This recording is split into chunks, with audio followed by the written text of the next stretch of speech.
जगह जिसका अपना झंडा है, अपना प्रधानमंत्री है और अपना राष्ट्रपति भी है, और तो और वो आजाद भी है। लेकिन वहां आजादी जैसा कुछ नहीं है। समझे? नहीं समझे? मैं अपने पीओके की बात कर रही हूँ, जिस पर पाकिस्तान ने कब्जा कर रखा है और वो दुनिया की आंखों में धूल झोंकने के लिए छलावा रचता है। वो इसे आजाद बताता है। लेकिन ये दोगलापन क्यों? इसकी वजह छिपी है उसकी सबसे बड़ी मजबूरी में। दरअसल अंतर्राष्ट्रीय मंचों पर कश्मीर के मुद्दे को विवादित बनाए रखना पाकिस्तान के लिए बहुत जरूरी है। इसी मजबूरी के कारण उसने कब्जे वाले हिस्से को भी अपना प्रांत घोषित नहीं किया। पाकिस्तान के संविधान का अनुच्छेद 257 भी बहुत गोलमोल बात करता है। इसमें लिखा है कि जब कश्मीर के लोग पाकिस्तान में शामिल होंगे तब उनके संबंध लोगों की इच्छा से तय होंगे। इसी भ्रम की स्थिति का फायदा उठाकर पाकिस्तान ने एजेके यानी आजाद जम्मू और कश्मीर का ढांचा खड़ा कर दिया। बाहरी दुनिया को दिखाने के लिए ये स्वतंत्र सत्ता है। असल में ये पूरी तरह से इस्लामाबाद की जागीर है। वहां अपना झंडा है, निर्वाचित विधानसभा है और प्रधानमंत्री राष्ट्रपति भी हैं। लेकिन इस तथाकथित आजादी का सच बहुत डरावना है। असली पावर इस्लामाबाद और रावलपिंडी में बैठे जनरलों के पास है। इसके बारे में मैं आगे बताऊंगी कि कैसे ये पूरी व्यवस्था काम करती है। अभी बात करते हैं 1974 के एजेके के अंतरिम संविधान की। इसी से वहां का प्रशासन चलता है। 1973 में पाकिस्तान का नया संविधान आया। इसके बाद जुल्फिकार अली भुट्टो ने 1974 में वहां ये अधिनियम लागू किया। इसमें संसदीय प्रणाली दी गई, राष्ट्रपति को नाम मात्र का प्रमुख बनाया गया और प्रधानमंत्री को असली ताकत दी गई। लेकिन संविधान का मुख्य हिस्सा इस आजादी की पोल खोल देता है। इस संविधान की धारा 7(2) मौलिक अधिकारों से जुड़ी हुई है। इसके मुताबिक वहां किसी इंसान या राजनीतिक दल को ऐसी विचारधारा फैलाने की इजाजत नहीं है जो कश्मीर के पाकिस्तान में विलय के खिलाफ हो। मतलब वहां लोगों के पास कोई राजनीतिक विकल्प नहीं है। अगर कोई चुनाव लड़ना चाहता है तो उसे हलफनामा देना होगा, पाकिस्तान के प्रति निष्ठा की शपथ लेनी होगी।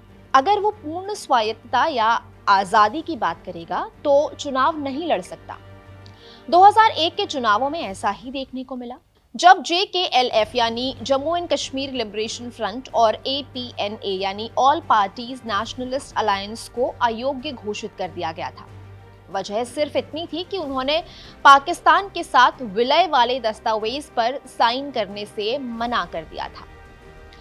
ये नियम सिर्फ चुनाव तक सीमित नहीं है। अगर कोई सरकारी नौकरी पाना चाहता है या उच्च शिक्षा लेना चाहता है तो भी ये नियम रास्ते में दीवार बन जाता है। अब जरा पाकिस्तान का एक और पैंतरा देख लीजिए। एजेके सरकार के साथ कश्मीर परिषद बनाई गई है। इसका अध्यक्ष पाकिस्तान का प्रधानमंत्री होता है। इसमें पाकिस्तान सरकार के 6 संघीय मंत्री भी शामिल होते हैं। 2018 में हुए 13वें संविधान संशोधन से पहले इस परिषद के पास 52 बहुत अहम विषयों का कंट्रोल था।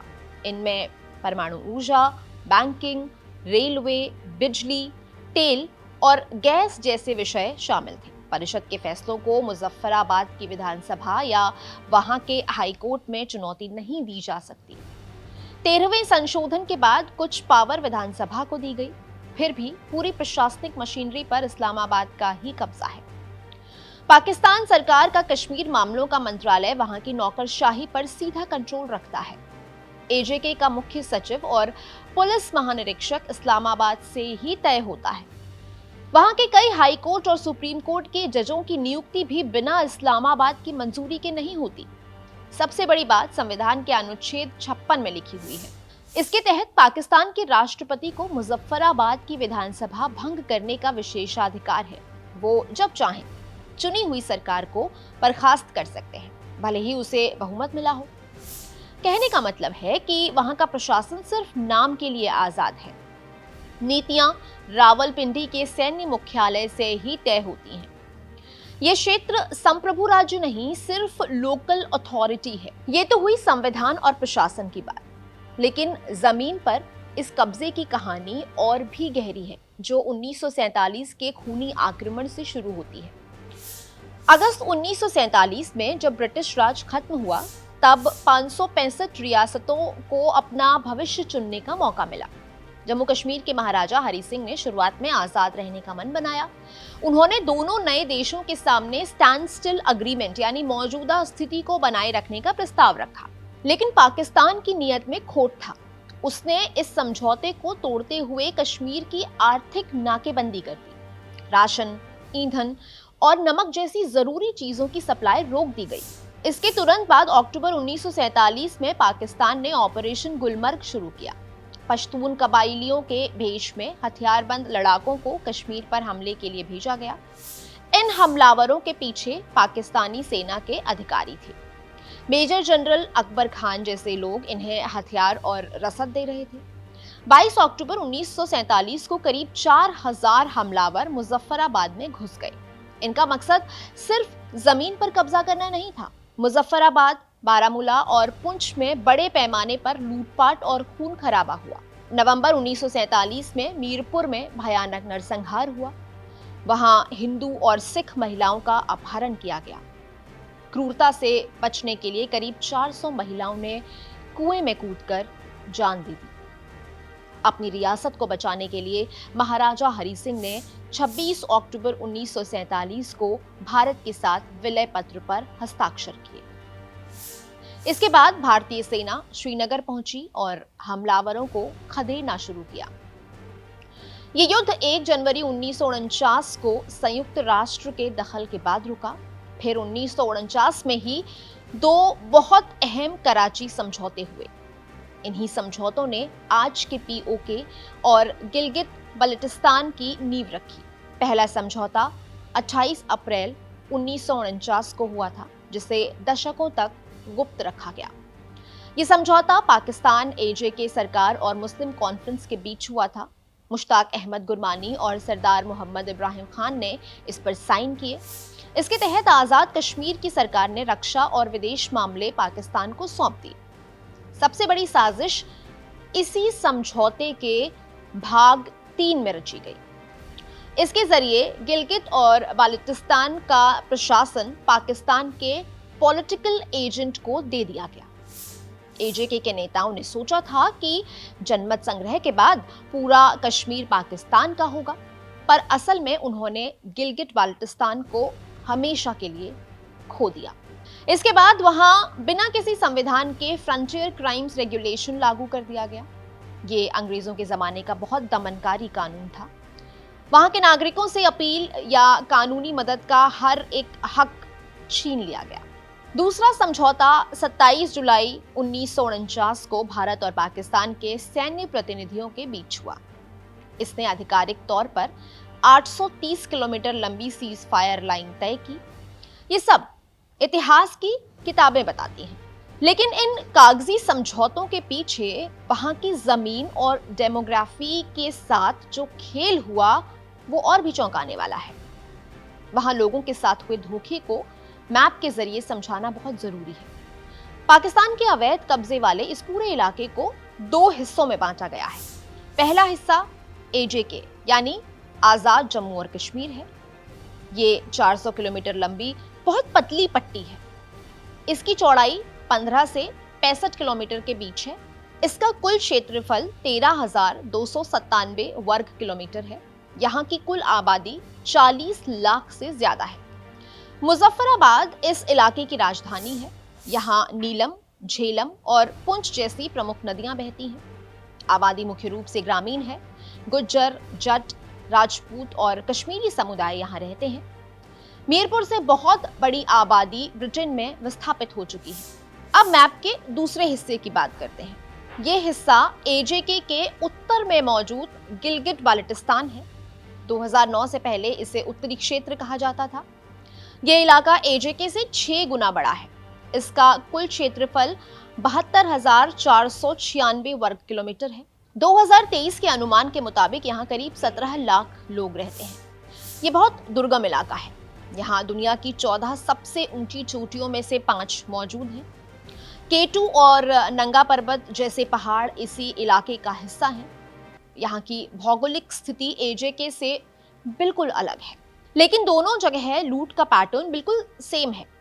संसाधन और जमीन हड़पने के लिए पाकिस्तान ने बहुत गहरी साजिश रची। इसको डेमोग्राफिक इंजीनियरिंग कहा जाता है। इस खेल की शुरुआत 1974 में हुई थी। जम्मू और कश्मीर के महाराजा हरि सिंह ने 1927 में स्टेट सब्जेक्ट रूल लागू किया था। इसका मकसद ये पक्का करना था कि बाहर के लोग वहां अचल संपत्ति ना खरीद सके। इससे स्थानीय लोगों के अधिकार और उनके संसाधन सुरक्षित थे। पाकिस्तान के तत्कालीन प्रधानमंत्री जुल्फिकार अली भुट्टो ने 1974 में इस नियम को अवैध तरीके से खत्म कर दिया। इसके पीछे मकसद था सुन्नी आबादी को बसाना। दरअसल गिलगिट बाल्टिस्तान हमेशा से शिया, इस्माइली और नूरबख्शी मुसलमानों का गढ़ रहा है। नियम खत्म करके पंजाब और खैबर पख्तूनख्वा के लोगों को लाकर यहाँ बसाए जाने लगा। पाकिस्तान अपने फायदे के लिए वहां की डेमोग्राफी बदलना चाहता था। नतीजतन वहां के मूल निवासी अपने ही घर में अल्पसंख्यक बनने लगे। बाल्टी, शीना, बुरुशास्की और वाखी भाषा बोलने वाले लोग हाशिए पर चले गए। बाहरी लोगों और पाकिस्तानी राज्यों ने यहाँ की जमीनों और चरागाहों पर कब्जा कर लिया। पर्यटन से जुड़े रिजॉर्ट्स भी बाहरी निवेशकों ने हड़प लिए। 2022 और 2023 के विरोध प्रदर्शनों में लोगों ने आरोप लगाया था कि खालसा सरकार के नाम पर उनकी पुश्तैनी जमीनें छीनी जा रही हैं। स्थानीय शिया आबादी खुद को बाहरी चरमपंथियों से घिरा हुआ महसूस करती है। इससे वहां गंभीर सांप्रदायिक तनाव पैदा हो गया है। संसाधनों की लूट सिर्फ यहां नहीं रुकी। इसके बाद वहां चीन की एंट्री हुई। पाकिस्तान ने चीन के साथ मिलकर 65 अरब डॉलर का प्रोजेक्ट शुरू किया। इसे सीपैक यानी चाइना पाकिस्तान इकोनॉमिक कॉरिडोर कहा जाता है। ये गलियारा गिलगिट बाल्टिस्तान के बीच से होकर गुजरता है। पाकिस्तान इसे अपने लिए गेम चेंजर बताता है, जबकि स्थानीय लोगों के लिए आर्थिक आपदा साबित हो रहा है। इसके तहत बड़े बांध बनाए जा रहे हैं, जिससे लोगों को विस्थापन झेलना पड़ रहा है। काराकोरम हाईवे के विस्तार के कारण खनन हो रहा है, पहाड़ों की बर्फ पिघल रही है और खेती की जमीन का नुकसान हो रहा है। बिना स्थानीय लोगों की सहमति के चीनी और पाकिस्तानी कंपनियों को खदानों के ठेके दे दिए गए। यहाँ के संसाधनों को दोनों हाथों से लूटा जा रहा है। इसका सारा राजस्व सीधा इस्लामाबाद जाता है। स्थानीय आबादी को न रोजगार मिलता है और न ही कोई रॉयल्टी। चीन की बढ़ती मौजूदगी और सेना की तैनाती ने लोगों के मानवाधिकार कुचल दिए हैं। अपने ही पानी से बनी बिजली उन्हें नसीब नहीं हो रही है। दशकों तक चले इस दमन, महंगाई और अधिकारों के अभाव ने लोगों के सब्र का बांध तोड़ दिया। इसी घुटन और अत्याचार के खिलाफ 2023 में ऐसा जन आंदोलन भड़का जिसने पाकिस्तानी हुक्मरानों की नींद उड़ा दी। इस पूरे बवाल के बीच जन्म हुआ JAAC यानी ज्वाइंट अवामी एक्शन कमेटी का। इसमें वहां के व्यापारी, वकील, छात्र और आम नागरिक सब साथ आ गए। शौकत नवाज मीर जैसे स्थानीय नेताओं ने इस आवाज को बुलंद किया। ये कोई राजनीतिक पार्टी नहीं है, हक के लिए लड़ रहे आम लोगों की आवाज है, जिन्होंने 38 सूत्रीय मांगों का चार्टर सरकार के सामने रखा है। इनकी मांगे बहुत बुनियादी और जायज हैं। सबसे बड़ा मुद्दा बिजली का था। वहां मंगला डैम जैसे बड़े प्रोजेक्ट हैं, जिससे भारी मात्रा में बिजली पैदा होती है। इसके बावजूद POK के लोगों को भारी भरकम बिजली के बिल चुकाने पड़ रहे हैं। इसके बारे में मैं आपको तफसील से समझाती हूँ। महंगी बिजली की वजह बहुत हैरान करने वाली है। ये बिजली पहले पाकिस्तान के नेशनल ग्रिड में जाती है, फिर वहां से बहुत महंगे दामों पर वापस मुजफ्फराबाद और आसपास के इलाकों को बेची जाती है। लोगों की मांग थी कि उन्हें उत्पादन लागत पर बिजली मिलनी चाहिए। उन्होंने गेहूं के आटे पर सब्सिडी देने की भी मांग रखी। इसके अलावा नेताओं और नौकरशाहों को मिलने वाली टैक्स फ्री सुविधाओं और VIP कल्चर को खत्म करने की भी मांग की गई। मई 2024 में जब प्रदर्शन बहुत उग्र हो गए तो प्रधानमंत्री शहबाज शरीफ को झुकना पड़ा। दबाव में आकर उन्होंने 23 अरब रुपए की अनुदान की घोषणा की। इससे आटे और बिजली के दाम तुरंत कम हुए, लेकिन कुछ बुनियादी मुद्दे अनसुलझे रह गए। सबसे अहम और बड़ा विवाद विधानसभा की 12 शरणार्थी सीटों का था, जिसने 2026 के विद्रोह की आग भड़काई। इसे समझना बहुत जरूरी है क्योंकि यही पाकिस्तान के कंट्रोल का सबसे बड़ा हथियार है। एजेके की विधानसभा में कुल 53 सीटें हैं, जिनमें 45 पर सीधे चुनाव होते हैं, जबकि 12 सीटें उन शरणार्थियों के लिए रिजर्व हैं जो 1947, 1965 और 1971 के युद्धों के दौरान यहां से जाकर पाकिस्तान के अलग अलग शहरों में बस गए थे। अब वो लोग पूरी तरह पाकिस्तान के नागरिक हैं और वहां की सारी सुविधाएं ले रहे हैं। मुजफ्फराबाद के लोगों और जेएएसी का सवाल बहुत तार्किक है। उनका कहना है कि जो लोग पीढ़ियों से रावलपिंडी, लाहौर या कराची में रह रहे हैं, वो पीओके का भविष्य कैसे तय कर सकते हैं? ये स्थानीय लोगों के अधिकारों को कुचलता है। असल में ये 12 सीटें इस्लामाबाद का वो ट्रम्प कार्ड हैं जिनसे वो अपनी मनमर्जी चलाता है।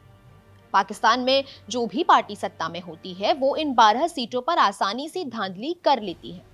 इन मतदाताओं पर मुजफ्फराबाद के चुनाव आयोग का कोई कंट्रोल नहीं होता।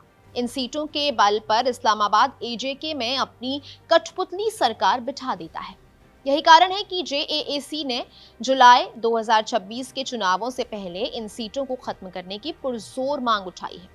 जब लोगों ने अपनी आवाज तेज की और 9 जून 2026 को पूरे इलाके में शटर डाउन हड़ताल बुलाई गई, तो पाकिस्तान ने अपना क्रूर चेहरा दुनिया को दिखा दिया। मुजफ्फराबाद की ओर मार्च का ऐलान होते ही प्रशासन बौखला गया।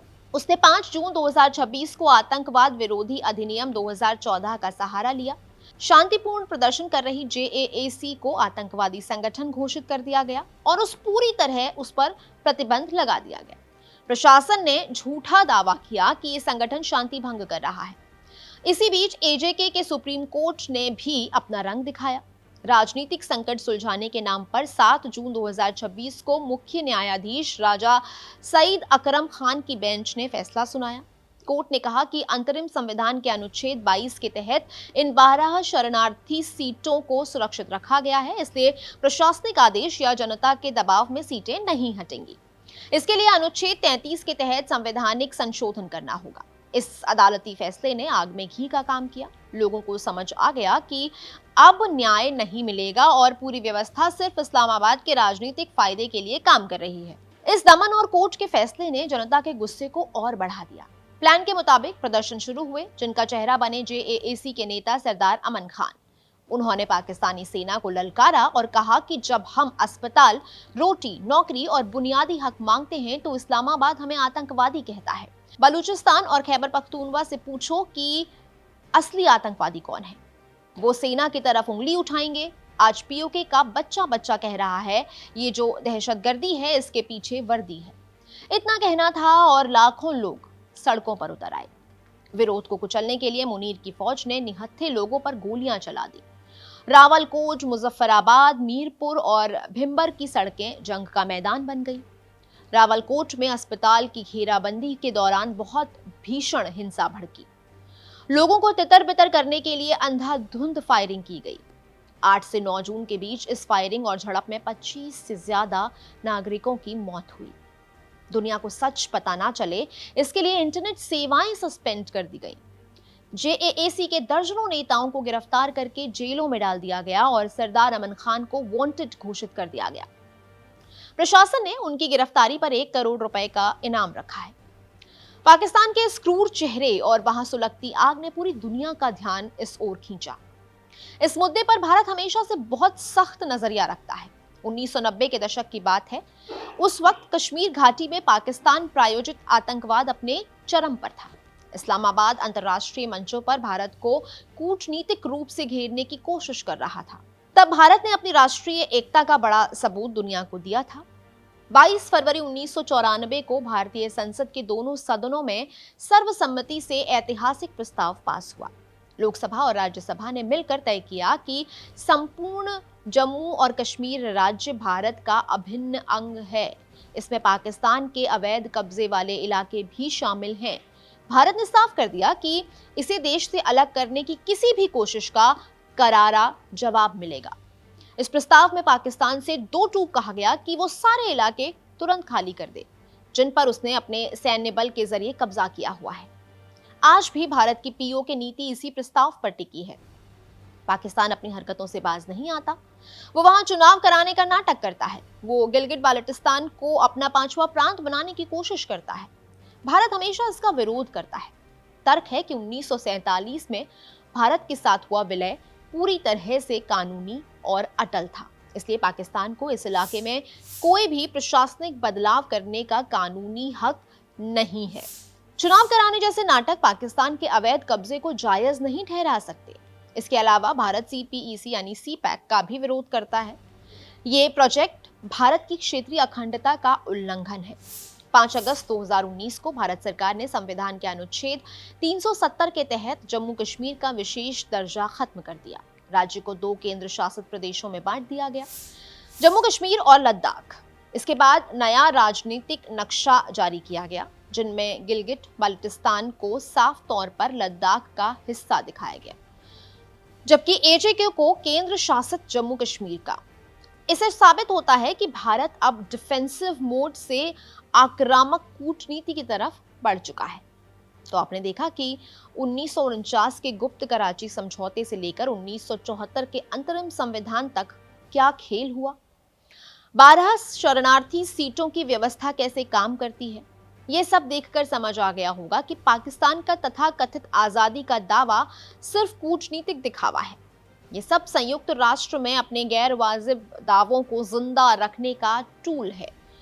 मुजफ्फराबाद हो या गिलगित, सत्ता की असली चाबी रावलपिंडी के हाथों में ही है। कश्मीरी आत्मनिर्णय का नारा दुनिया को बेवकूफ बनाने का राजनीतिक ढोंग है। असलियत तो यह है कि वो खुद अपने कब्जे वाले इलाके में लोगों के बुनियादी हक बेरहमी से कुचल रहा है। जून 2026 की फायरिंग और दमन इसका सबसे ताजा सबूत है। पीओके की सड़कों पर जो खून बह रहा है वो दशकों के शोषण का नतीजा है। स्थानीय संसाधनों की लूट और डेमोग्राफी बदलने की साजिश ने लोगों को बगावत पर उतार दिया है। जो असंतोष वहां सुलग रहा है वो अब आसानी से रुकने वाला नहीं है। पाकिस्तान के लिए ये नियंत्रण से बाहर होने वाला जियोपॉलिटिकल संकट बन चुका है। ये आग बहुत जल्द इस पूरे क्षेत्र के इतिहास में नया अध्याय लिखने वाली है। आप लोगों को पीओके की हकीकत कैसी लगी, हमें कमेंट करके जरूर बताइएगा। आज के अनकही में इतना ही। शुक्रिया।